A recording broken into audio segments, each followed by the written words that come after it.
Hi, everybody. This is Litecoin Lisa, and I am here with my friend Zoid Soft. And he reached out and shared some information with me and explained some stuff earlier this week that I really wanted to share with you guys. So, Zoid, how are you doing today? Oh, good. Thank you for having me on, Lisa. Yeah, I appreciate you coming, and hope everybody can really learn from this, and hopefully it will be a great bit of information for everybody. Do you want to share some of your background of your software development and things like that? Your history in the tech world. Well, I guess you could say my first code I wrote back in 1975. It was like beginning high school. And I was doing basic, but I didn't really use code. I didn't code at all, really, on a daily basis until the internet started taking off around the mid-90s. I didn't have a use for it. And I only got into programming because I was working with Robert Schmidt on a translation project known as Project Hindsight. We were translating ancient Greek and medieval Latin texts that were astrologically based into English. This was mostly Schmidt's work at the time, and I wrote code because this was something that the other companies that I was trying to get to do back around 1995, they weren't listening to or trying to get done. So all this information was coming out in the translation. None of it was in code yet, and these algorithms never existed for like 2,000 years in computer code. So that's when I started writing software. It was around 97, and I created a program called Zodiacal Ephesus, later renamed Zodiacal Releasing, because at the time Robert Schmidt didn't really think he had the term Ephesus, because ancient Greek is different than modern Greek. And Ephesus, like O-T-H? A-P-H-E-S-I-S would be the English transliteration of that word. Okay. But this is ancient. This is like 20 years ago or more. Okay. So I wouldn't have even bothered with this except that Robert Schmidt had done this work, and he was an amazing person. Unfortunately, he just passed away late last year. He was a scholar. He was I think he was like the #1 student in the state of Illinois back in like 1967. Wow. Extraordinarily brilliant. That's when my mom, 64, she graduated high school. So yeah. Sounds like he contributed to the world in quite a significant way. Yeah. So anyway, there had been some infighting in the astrology community. I don't want to go into all that. And I'm kind of a skeptic. A lot of people don't realize this about me in the astrology field. I've written lots in astrology on my website, but I regard it as a kind of way to measure patterns. And so you have a long history of being in the tech world and doing programming, and I just wonder at what point you started hearing about cryptocurrency, and what interested you about that, and how did you get involved? Well, my memory is a little bit foggy about this because I think I heard about it in 2010 early on. Okay. I think I ran into it on bitcointalk.org, but it's really vague. Long story about that, but I didn't think anything of it at the time. It was just one of many technological developments that were going on at the time. Then there was a guy named William Stickevers on Facebook. He's sort of well known in the astrology community too. And he was talking about how this would be like the Uranus-Pluto cardinal ingress revolution that basically is a wrecking ball to the financial industry. And he'd been talking about this since, I think, at least 2013. Wow. And we didn't, again, my head was so involved in my own projects that I wasn't paying enough attention. It was just another thing happening in the space. Yeah, So you didn't understand the significance there was of it. IoT. Yeah, well, a lot of us, I mean, a lot of the astrology field is kind of leftist too, and so there's kind of this strange aversion to financial issues, and most of my customers were from that area. So it was somewhere around October 2015. I think it was around early October. I was finally had a conversation with William directly about this. And he said, well, why don't you get on Coinbase? And Bitcoin was hovering somewhere around $240. And I was, so I got in, I was looking and said, well, ask for my driver's license. And I was saying, no way. And you're like, nope. Nope. And then I was right at the end of finishing my first iteration of Delphic Oracle for a cross-platform environment. Which I had it for Windows, but not for the Mac. And I'm writing the same code in the Delphi IDE, which is basically developed by Embarcadero Technologies. And so what, I'm so ignorant about coding and all of that. When you create that code, what's its use case? Well, it's for astrologers. I was developing software based on Robert Schmidt's translations. Okay. Which a lot of this code is stuff that had never been done before. But once I finished the code in it was like about a month after that, I was like back into the rabbit hole again, trying to figure out a problem. I had a memory issue in Delphic Oracle 9 when it first came out. This was like in 2015. So I had to take it back because it was taking like 6 to 10 seconds to calculate a chart.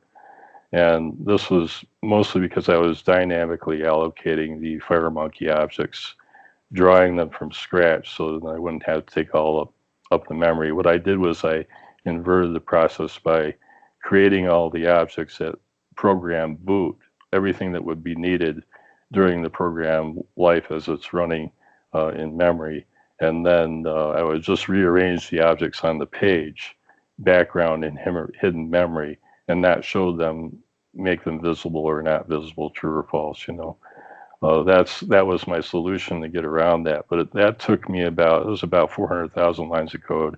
I had to take it and redo all of it. So that took me another year from October of 2015 to about 2016. Finally, I got back, and it was like late 2016 when I started thinking about Bitcoin. But I didn't really get it until I got on. Finally, I said to hell with it. I'll give them my driver's license on Coinbase.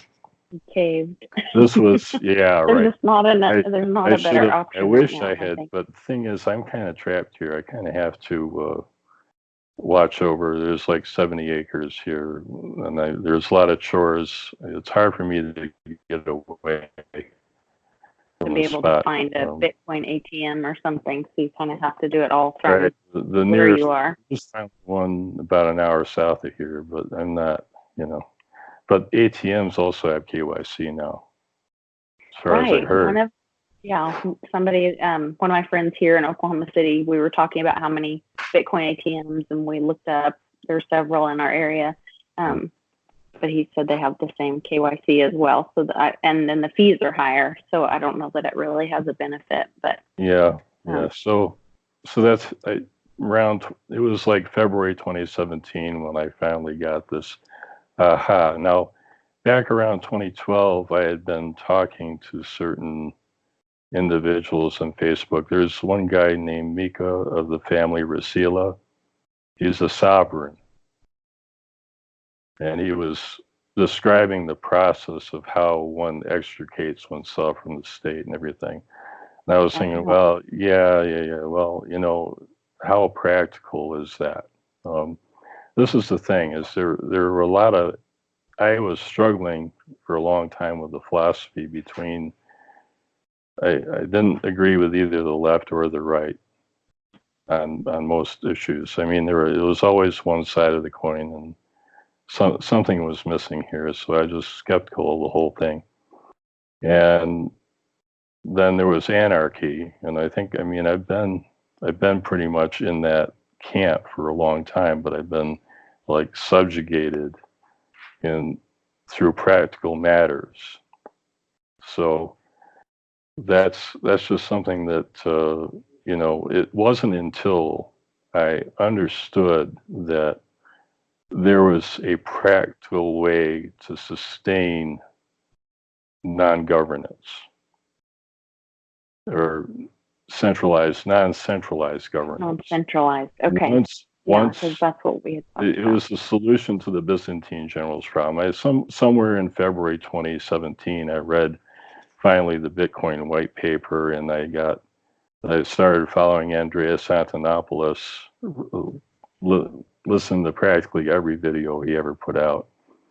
And that's when everything clicked. And I realized at that point that not only was it necessary or possible, it was necessary if we're going to avoid extinction. Because our terrorism problem is basically a byproduct of authority. So the more authority we have, the worse this is going to get. And it's just going to continue down that road unless we find a political solution, a way of making this code that what's in the Byzantine, you know, fault tolerance that can be associated not just with money. Money is only the first step. Right. But it's associating it with truth. And I think then that would help in some of the things that you're talking about, like with terrorism, and that's what Bitcoin is the programming is open and it shows the truth. So, you know, we can't have all this deceit and lying and manipulation that has caused so much, you know, distress in our world. So, that's a really great way to look at that. It brings me even more hope about Bitcoin and all the different ways it's going to change our world in the future.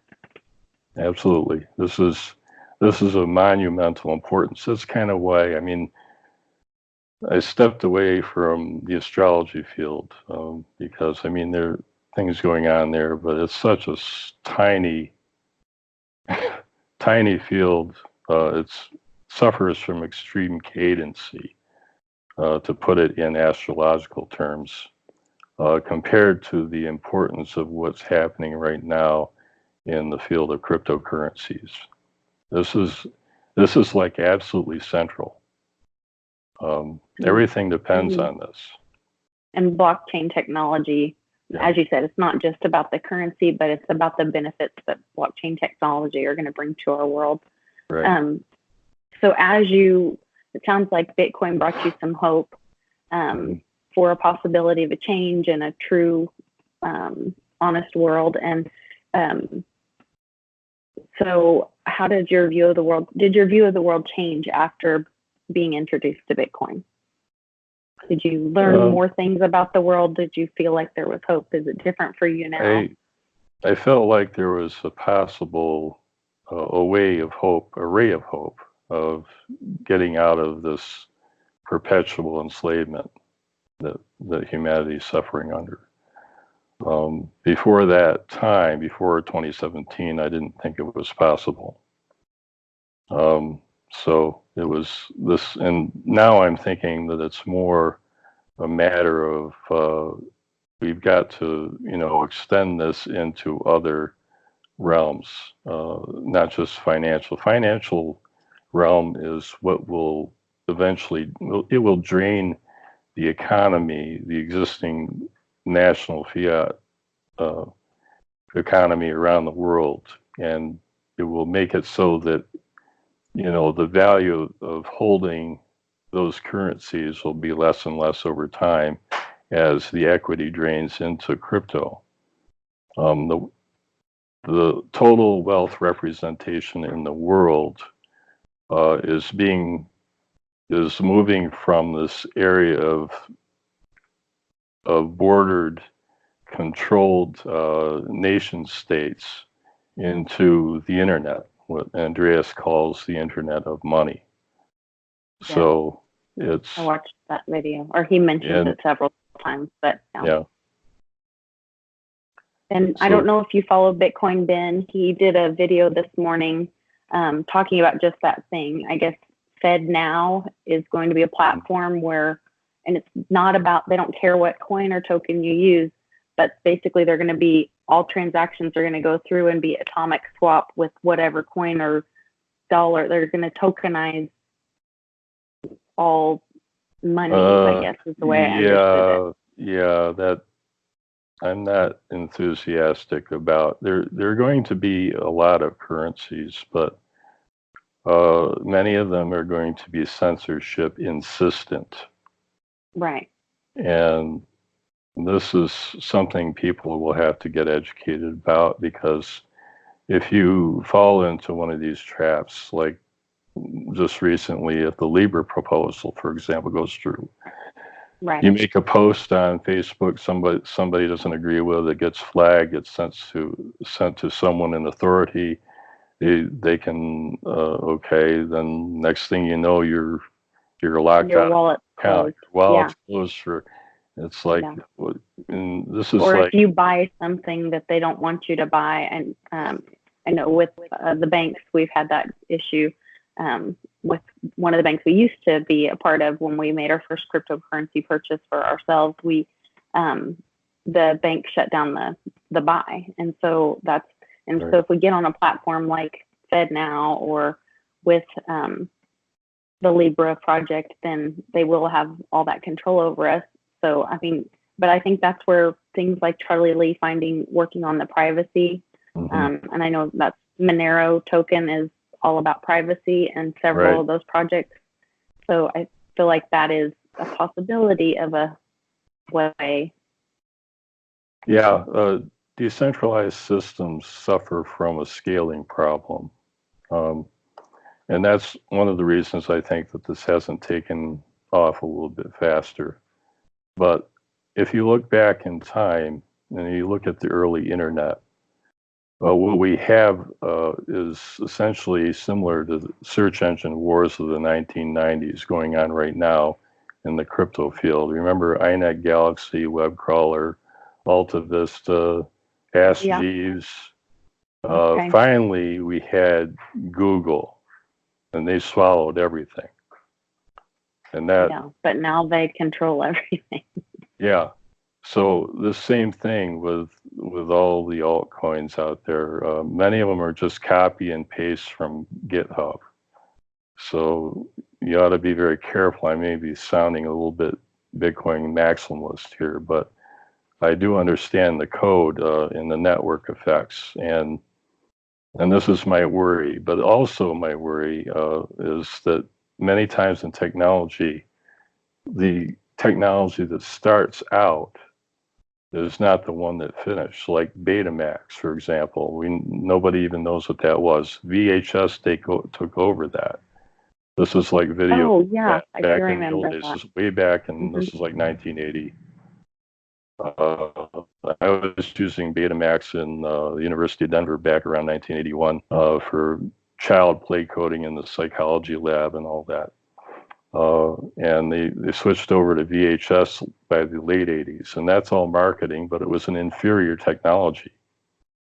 But it still went on and became what starts out and doesn't necessarily end up. And I just wonder if maybe Bitcoin is not the Yahoo of internet finance. In other words, there may be a Google that comes along and usurps it. We just don't know. So I don't hold just Bitcoin. I mean, I keep diversified in other ways. I know the maximalists will probably hate me for this, but sorry. I mean, you can't That's really okay. say that I'm a tech idiot either because I've been doing this stuff for decades. Yeah, you definitely know what you're talking about. Well, and that's one of the things that I always say. I don't think that, like, I really don't understand when one project tears down another one, because to me, as long as we can get people out of fiat, Right. like, then we win. Then we can decide how we want to trade our tokens and what coins you choose to use should be, your choice. Mm-hmm. So, yeah, there's also this other view that I hear a lot, that there will only be one currency. We've not had that in all of human history. Seashells, beads, all that. I mean, it's not going to be just one. It's going to be many. So it's a matter of figuring out, which ones will have value in different circumstances. If everybody valued the same thing, there could be no trade because nobody would give it up for anything. Yeah, great point. Yeah.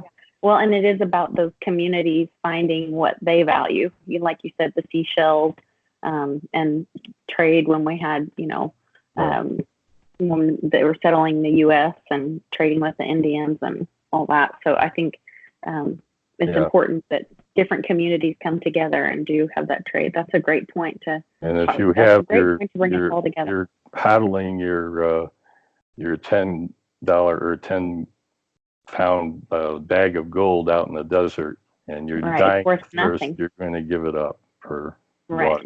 Right. Well, it's kind of that Picasso in the attic kind of thought. Money is a tool. Currency is a tool, and if you don't use it, it has no value. Right. So, that's why trade is so important. That's a great point. So you are out there. You said you live in kind of an isolated area. Do you share cryptocurrency or the idea of cryptocurrency with other people? Not too friends, often. Family members, I think there's. How is it received? There's a guy at the gas station. It's like a full service pump that is into it. I know because he said, "Well, you take Bitcoin yet?" And he laughed because he was one of the first people in Pulaski area. I'm up kind of towards the Canadian border, about 2 miles off of the east coast or east shore of Lake Ontario. So we have about 70 acres of land. It's been in the family since the Civil War. I think the deed is dated March 7th, 1863. So this house has been in the family forever.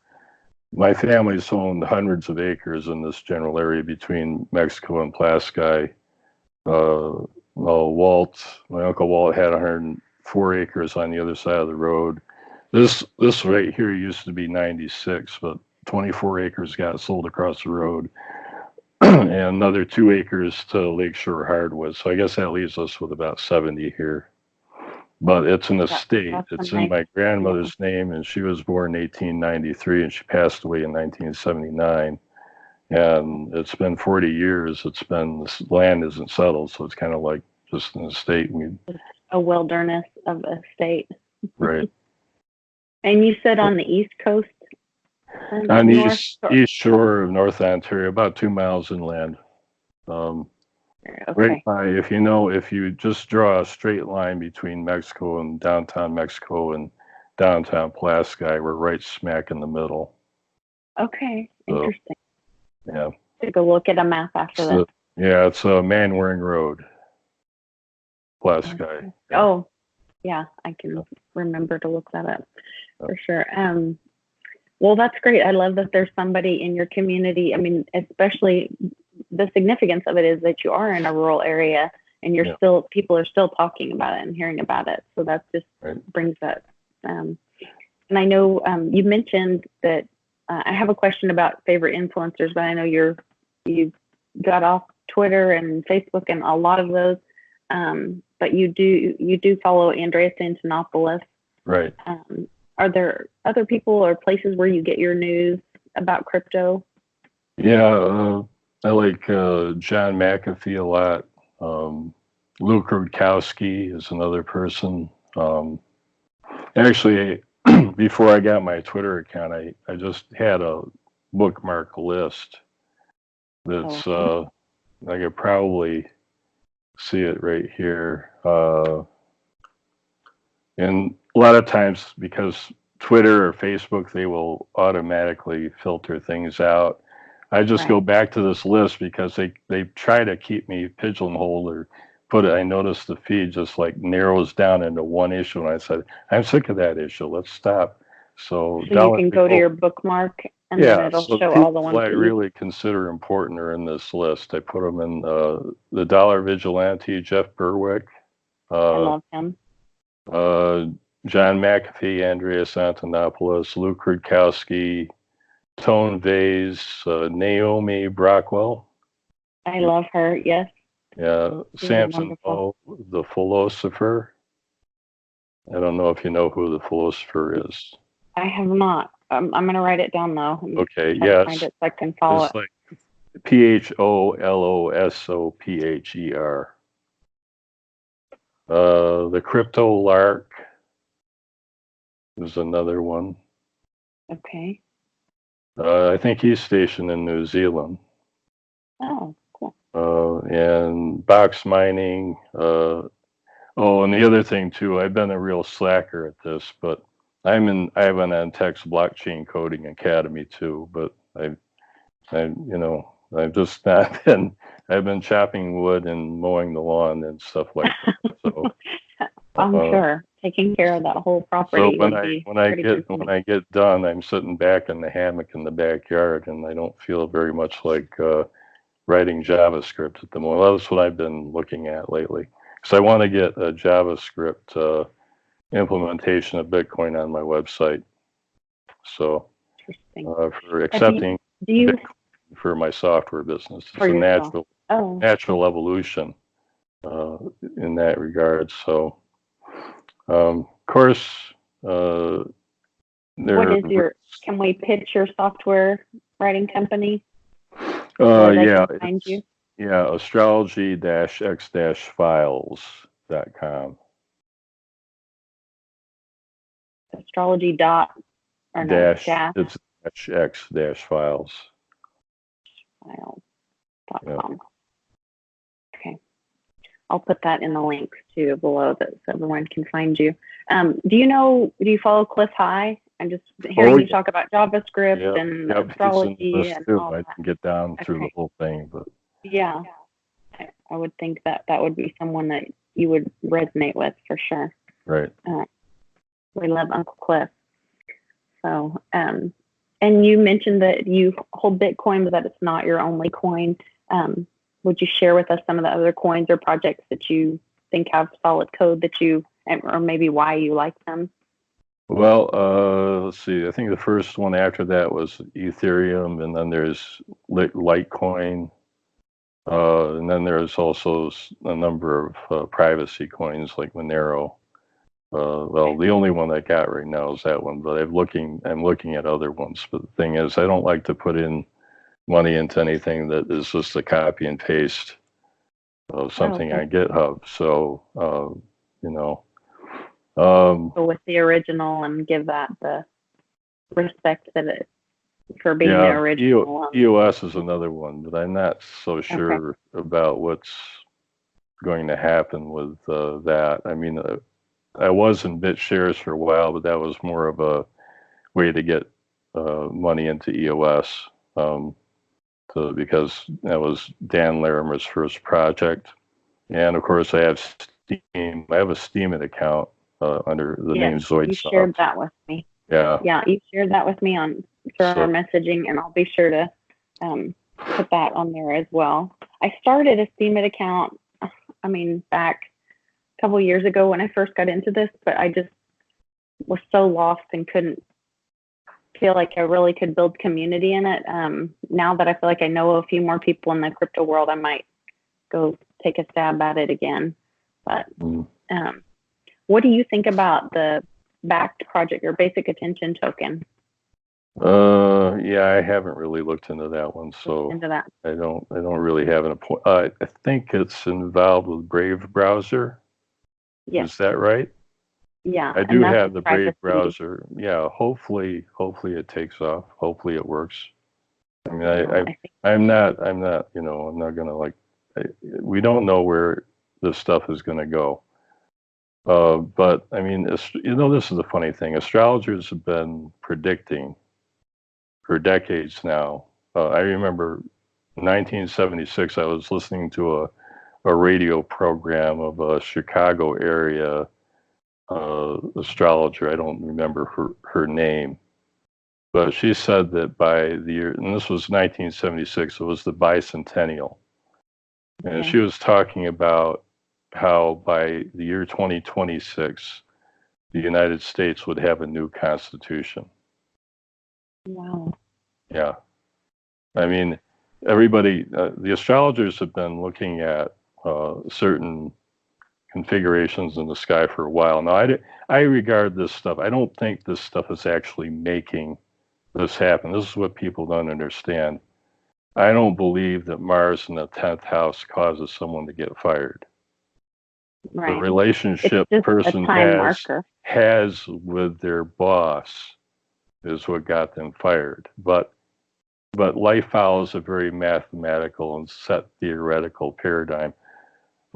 It's kind of like saying that the hour hand hitting the 5 on the face of the clock caused rush hour. Okay?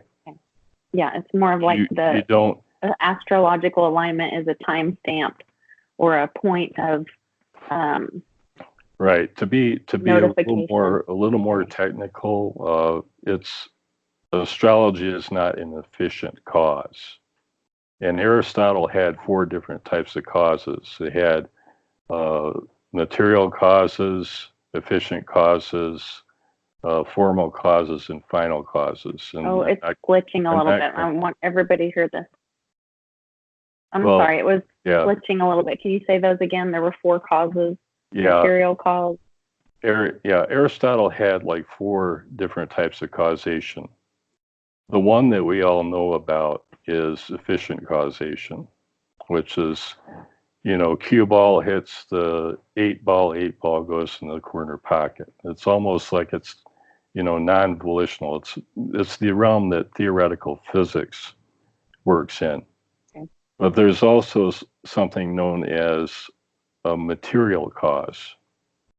And these are causes that are necessary but not sufficient to make something come about. In other words, to become pregnant, you need to be a woman. You need to be female.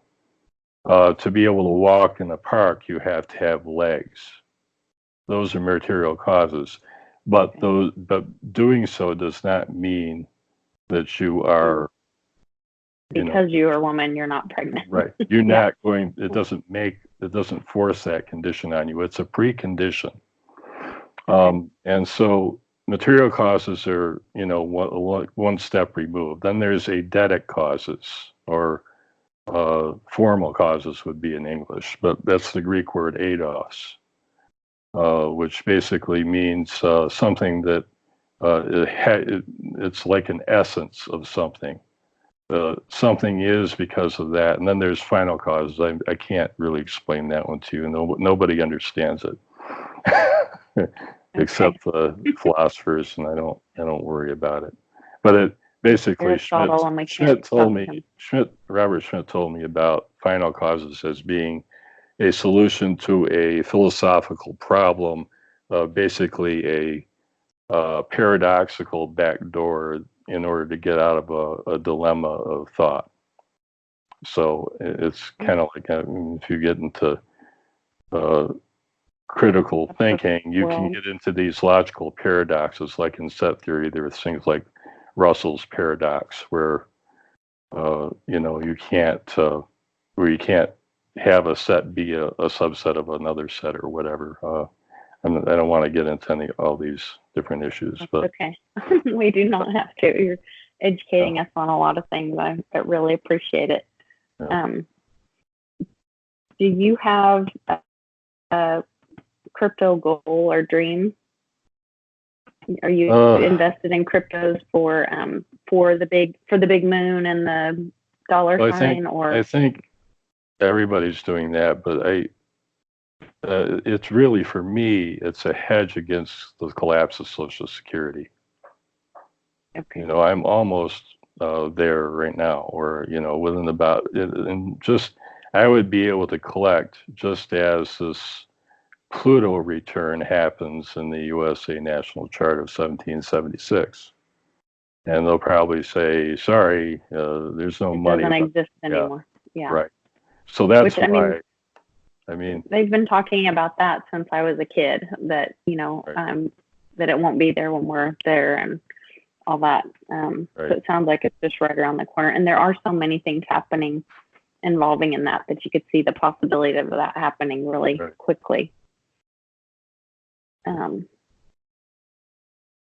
was trying to remember. You sent me, we had a discussion on Twitter, something about the Citizens United, right?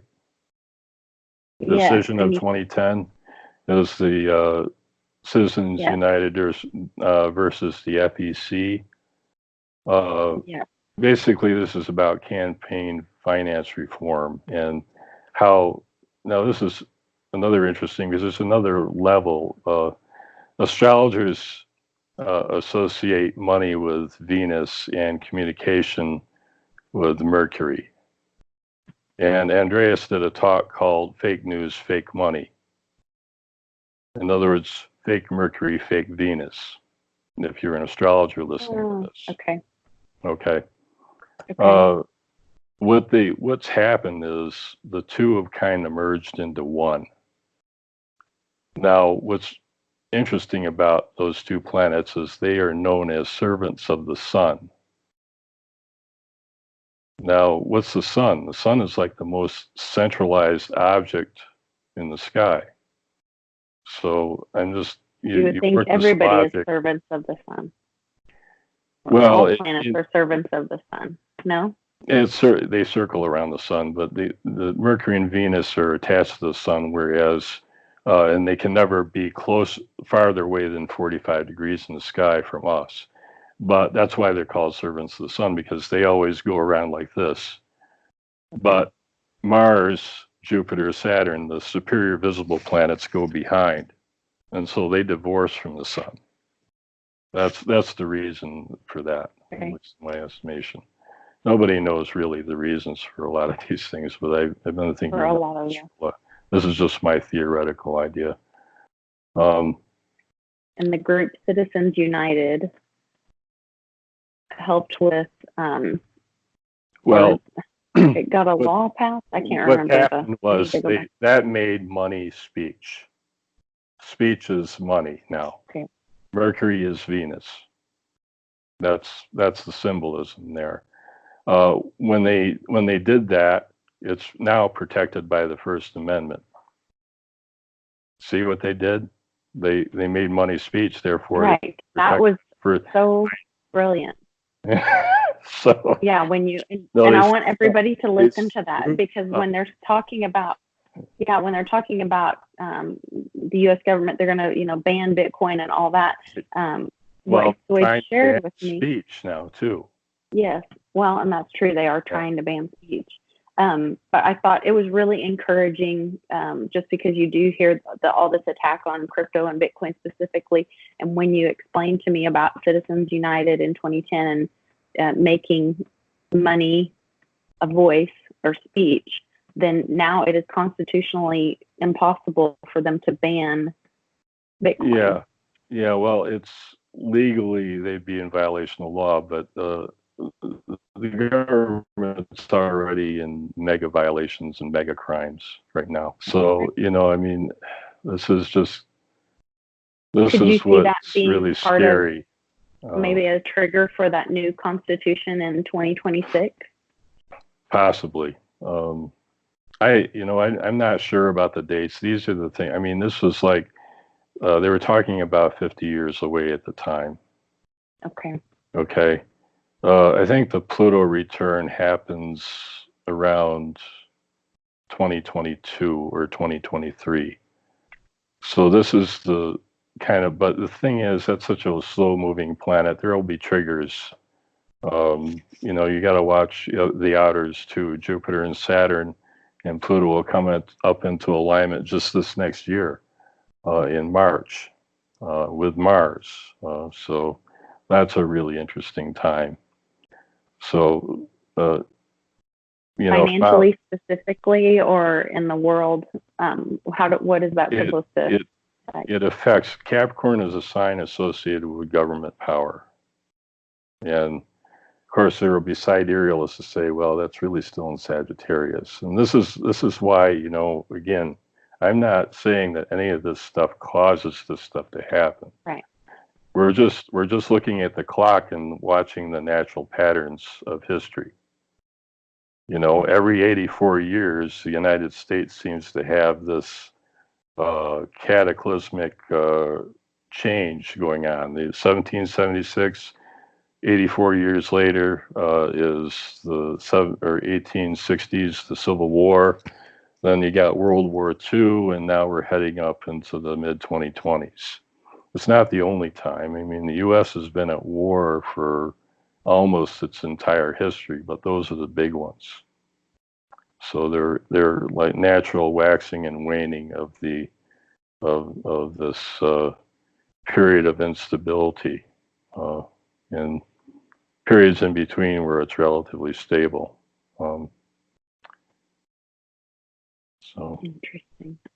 Thank you so much for sharing that and explaining that. Like I said, I got really excited about it. And then, of course, you're very practical. So you're like, okay, I didn't say that they wouldn't. I'm just saying they would run into, as the Constitution is currently written, they would run into First Amendment issues. Yeah, I mean, anybody could, but bringing up a constitutional, that's going to take somebody with a badge somewhere going in and doing. Who's going to do that? Well, people who are in the crypto industry who might lobby or have their own, like Caitlin Long is another person. Yeah. She's one of the important people on the forefront of this issue. Is she like a senator in Wyoming or something? I'm not sure. Yeah, she's in Wyoming, and she was, I was following her, and I guess she spoke at a couple of the hearings and was trying to explain to people. And I think they're one of the more forward-thinking states when it comes to cryptocurrency, of course. So interesting to me.